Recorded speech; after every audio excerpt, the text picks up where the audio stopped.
सिन्हा जी के स्टडी में आपका स्वागत है। इतिहास के बारे में कुछ वास्तु पर्सन मैं बताने जा रहा हूँ जो बहुत इम्पोर्टेंट हूँ इतिहास के बारे में। ठीक है, पहला है भारत का राष्ट्रीय आदर्श वाक्य सत्यमेव जयते कहाँ से उधरते हैं। तो क्या होगा आंसर? मुंडकोपनिषद से। पहला है भारत के राष्ट्रीय आदर्श वाक्य सत्यमेव जयते कहाँ से उधर है, कहाँ से आया है? तो मुंडकोपनिषद से। ठीक है, फिर से एक बार रिपीट करते हैं। भारत का राष्ट्रीय आदर्श वाक्य सत्यमेव जयते कहाँ से आया है, उधर है, तो मुंडकोपनिषद से। ठीक है, भारत का राष्ट्रीय आदर्श वाक्य सत्यमेव जयते कहाँ से उधर है, मुंडकोपनिषद से है। 2 नंबर, सभा और समिति प्रजापति के 2 पुत्र थी का उल्लेख किस ग्रंथ से मिलता है? अर्थवेद से।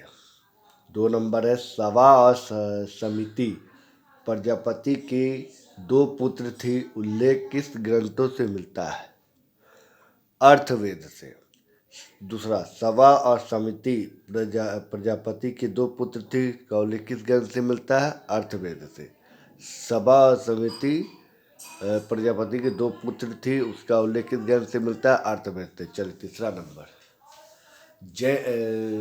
तीसरा नंबर आता है, गायत्री मंत्र किस वेद से लिया गया है? ऋग्वेद। गायत्री मंत्र किस वेद से लिया गया? ऋग्वेद। गायत्री मंत्र, तीसरा नंबर है, गायत्री मंत्र किस वेद से लिया गया है? ऋग्वेद। तीसरा नंबर है, गायत्री मंत्र किस वेद से लिया गया है? ऋग्वेद। गायत्री मंत्र किस वेद से लिया गया है? ऋग्वेद। चौथा नंबर, जैन धर्म का वास्तविक संस्थापक किसे माना जाता है? महावीर स्वामी को। चौथा नंबर है, जैन धर्म का वास्तविक संस्थापक किसे माना जाता है? महावीर स्वामी को। जैन धर्म का वास्तविक संस्थापक किसे माना जाता है? महावीर स्वामी को। जैन धर्म का वास्तविक संस्थापक किसे माना जाता है? महावीर स्वामी को। ठीक है, चौथा नंबर आ गया। 5वां नंबर, जैन परंपरा के अनुसार जैन धर्म के कुल कितने तीर्थंकर हुए? 24। जैन परंपरा के अनुसार जैन धर्म के कुल कितने तीर्थंकर हुए? 24। जैन परंपरा के अनुसार जैन धर्म के कुल कितने तीर्थंकर हुए? 24। छठा नंबर, राजगिरी में महावीर स्वामी ने सर्वाधिक वास, मैंने ब्रैकेट में लिखा है निवास, किस ऋतु में है? वह वर्षा ऋतु में। राजगिरी में महावीर स्वामी ने सर्वाधिक निवास किस ऋतु में है? वर्षा ऋतु में। छठा का है, राजगिरी में महावीर स्वामी ने सर्वाधिक निवास किस ऋतु में है? वर्षा ऋतु में है। छठा नंबर, राजगिरी में महावीर स्वामी सर्वाधिक निवास किस ऋतु में है? वर्षा ऋतु में। चलिए आगे बढ़ते हैं। 7वां नंबर, जैन धर्म के पहले तीर्थंकर के रूप में किसे जाना जाता है? ऋषभदेव को। जैन धर्म के पहले तीर्थंकर के रूप में किसे जाना जाता है? ऋषभदेव को। 7वां नंबर, जैन धर्म के पहले तीर्थंकर के रूप में किसे जाना जाता है? ऋषभदेव को। 7वां नंबर, जैन धर्म के पहले तीर्थंकर के रूप में किसे जाना जाता है? ऋषभदेव को। चलिए आगे बढ़ते हैं। 8वां नंबर, महावीर स्वामी यति का कब कहलाए? घर त्याग के बाद। 8वां नंबर, महावीर स्वामी यति कब कहलाए? घर त्याग के बाद। महावीर स्वामी जो थे यति कब कहलाए? घर त्याग करने के बाद। 8वां नंबर है, महावीर स्वामी यति कब कहलाए? घर त्यागने के बाद। मैं 4 बार रिपीट इसलिए कर रहा हूँ को याद करने में आपको दिक्कत ना हो। चलिए 9वां नंबर, जैन धर्म के 5 व्रतों में सर्वाधिक महत्वपूर्ण व्रत कौन सा है? अहिंसा। 9वां नंबर, जैन धर्म के 5 व्रतों में से सर्वाधिक महत्वपूर्ण व्रत कौन सा है? अहिंसा। 9वां नंबर, जैन धर्म के 5 व्रतों को सर्वाधिक महत्वपूर्ण व्रत कौन सा है? अहिंसा। जैन धर्म के 5 व्रतों को में सर्वाधिक महत्वपूर्ण व्रत कौन सा है? अहिंसा। चलिए 10वां नंबर, जैन धर्म के श्वेतंबर एवं दिगंबर, सॉरी 10वां नंबर मैंने मिस से कि 11 नंबर बता दिया। 10वां नंबर में आता है, जैन मत का सर्वाधिक प्रसार प्रचार किस समुदाय में हुआ? व्यापारी वर्ग में। 10वां नंबर, जैन मत का सर्वाधिक प्रसार प्रचार किस वर्ग में हुआ? समुदाय में हुआ, व्यापारी वर्ग में। तो 10वां है, जैन मत का सर्वाधिक प्रसार प्रचार किस समुदाय में हुआ है? व्यापारिक वर्ग में। जैन मत का सर्वाधिक प्रसार प्रचार किस समुदाय में हुआ है? व्यापारी वर्ग में। ठीक है, आगे बढ़ते 11वां है, जैन धर्म के श्वेतंबर एवं दिगंबर संप्रदायों में कब विभाजित हुआ? चंद्रगुप्त मौर्य के समय। 11वां नंबर, जैन धर्म के श्वेतंबर एवं दिगंबर संप्रदायों में कब विभाजित हुआ? चंद्रगुप्त मौर्य के समय। जैन धर्म के श्वेतंबर एवं दिगंबर के संप्रदायों को कब विभाजित हुआ? चंद्रगुप्त मौर्य के समय। जैन धर्म के श्वेतंबर एवं दिगंबर संप्रदायों को विभाजित कब हुआ? वह चंद्रगुप्त मौर्य के समय। चलिए 12वां नंबर, महावीर स्वामी को अपने दामाद और जमाली ने किस सिद्धांत पर मतभेद हुआ था? क्रियामान कृत के। 12वां नंबर, महावीर स्वामी को अपने दामाद और जमाली से किस सिद्धांत पर मतभेद हुआ है? क्रियामान कृत के। 12वां नंबर, महावीर स्वामी को अपने दामाद जमाली से किस सिद्धांत पर मतभेद हुआ था? क्रियामान कृत के। चौथा 12वां में है, महावीर स्वामी को अपने दामाद जमाली से किस सिद्धांत पर मतभेद हुआ था? क्रियामान कृत के। 13 नंबर, जैन तीर्थंकर प्रवनाथ द्वारा प्रतिपादित 4 महाव्रतों में महावीर स्वामी ने 5वें व्रत के रूप में क्या जोड़ा? ब्रह्मचार्य। 13वां नंबर है कि जैन तीर्थंकर प्रवनाथ द्वारा प्रतिपादित 4 महाव्रतों में महावीर स्वामी ने 5वें व्रत के रूप में क्या जोड़ा? ब्रह्मचार्य। 13वां का है, जैन तीर्थंकर प्रवनाथ द्वारा प्रतिपादित 4 महाव्रतों में महावीर स्वामी ने 5वें व्रत के रूप में क्या जोड़ा? ब्रह्मचार्य। जैन तीर्थंकर प्रवनाथ द्वारा प्रतिपादित 4 व्रतों में महावीर स्वामी ने 5वें व्रतों के रूप में क्या जोड़ा? ब्रह्मचार्य। ठीक है, अब 14 नंबर आता है, बुद्ध को किस नदी के तट पर ज्ञान प्राप्त हुआ? निरंजना। 14वां का है, बुद्ध को किस नदी के तट पर ज्ञान प्राप्त हुआ था? निरंजना। कोई बोलेगा, बुद्ध भगवान को किस नदी के तट पर ज्ञान प्राप्त हुआ था? निरंजना। बुद्ध को किस नदी के तट पर ज्ञान प्राप्त हुआ था? निरंजना। चलिए आगे बढ़ते हैं।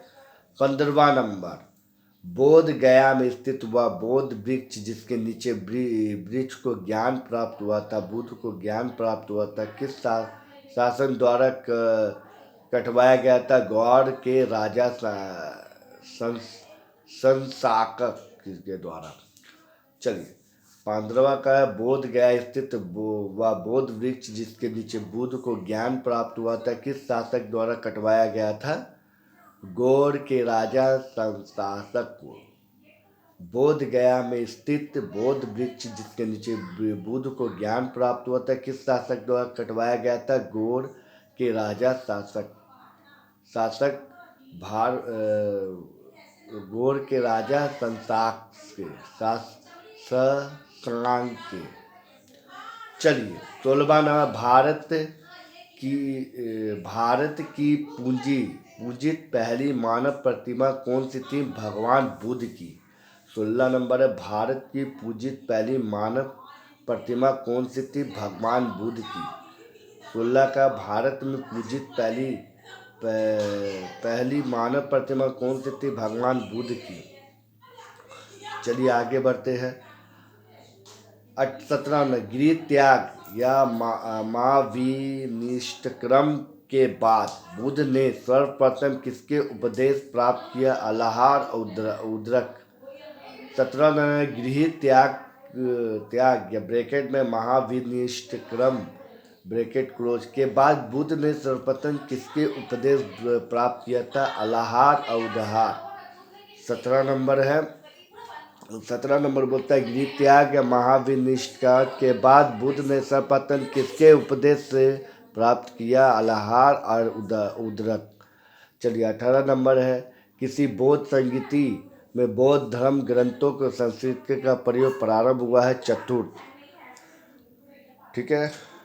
18 नंबर किसी बौद्ध संगीति और बौद्ध धर्म ग्रंथों की संस्कृति का प्रयोग प्रारंभ हुआ? चतुर्थ।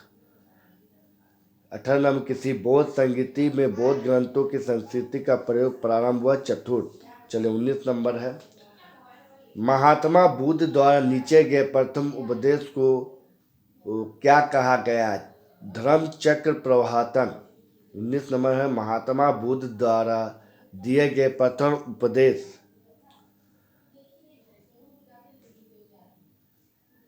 उपदेश को क्या कहा गया है? धर्म चक्र प्रवाह। 19 नंबर में महात्मा बुद्ध द्वारा दिए गए प्रथम उपदेश को क्या कहा गया है? धर्म चक्र प्रवाह। महात्मा बुद्ध द्वारा दिए गए प्रथम उपदेश को क्या कहा गया है? धर्म चक्र प्रवाह। चलिए 20 नंबर। महात्मा बुद्ध की मृत्यु के बाद उनके शरीर के अवशेषों पर कितने स्तूपों का निर्माण किया गया? 8। महात्मा बुद्ध की मृत्यु के बाद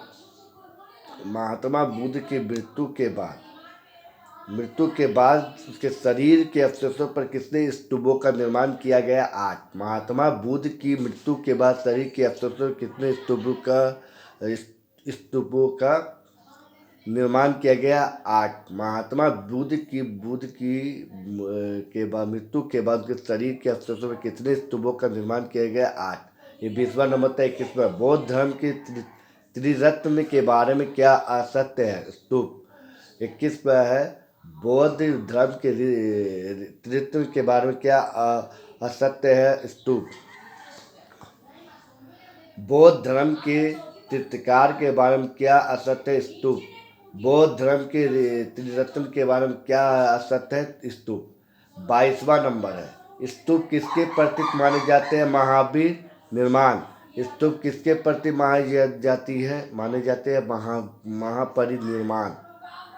स्तूप किसके प्रतीक माने जाते हैं? महापरिनिर्वाण। स्तूप किसके प्रति माने जाते हैं? महापरिनिर्वाण। चलिए आगे बढ़ते हैं। 23वां नंबर। बौद्ध धर्म के किस शासक में मंत्र हटाओ और तंत्रिका आचारों का प्रधान दी गई है? वज्रयान। बौद्ध धर्म के किस शासक मंत्र हटाओ का तंत्रिका आचारों का प्रभाव दी गई है? वज्रयान। बौद्ध धर्म के किस शासक के मंत्र हटाओ एवं तंत्रिका आचारों के प्रावधान दी गई है? वज्रयान। ठीक है। फिर से बोलते हैं बौद्ध धर्म के किस शासक के मंत्र हटाओ तंत्रिका आचारों का प्रावधान की गई है? वज्रयान। चलिए 24वां नंबर है। बौद्ध धर्म के 5 महाव्रतों का उल्लेख सर्वप्रथम कहाँ से मिलता है? छंदोग्योपनिषद से। 24वां नंबर है। बौद्ध धर्म के 5 महाव्रतों का उल्लेख सर्वप्रथम कहाँ से मिलता है? छंदोग्योपनिषद से। बौद्ध धर्म के 5 महाव्रतों का उल्लेख सर्वप्रथम कहाँ से मिलता है? छंदो महाव्रत से। चलिए आगे बढ़ते हैं। बौद्ध धर्म के ग्रंथ करने वाली पहली महिला कौन थी? गौतमी। बौद्ध धर्म ग्रंथ करने वाली पहली महिला कौन थी? गौतमी। बौद्ध धर्म के ग्रंथ करने वाली पहली महिला कौन थी? गौतमी। 26वां। महमूद गजनी भारत का पहला आक्रमण का उद्देश्य क्या था? मध्य एशिया में एक बड़े साम्राज्य की स्थापना के लिए धन। महमूद गजनी के भारत के आक्रमण का उद्देश्य क्या था?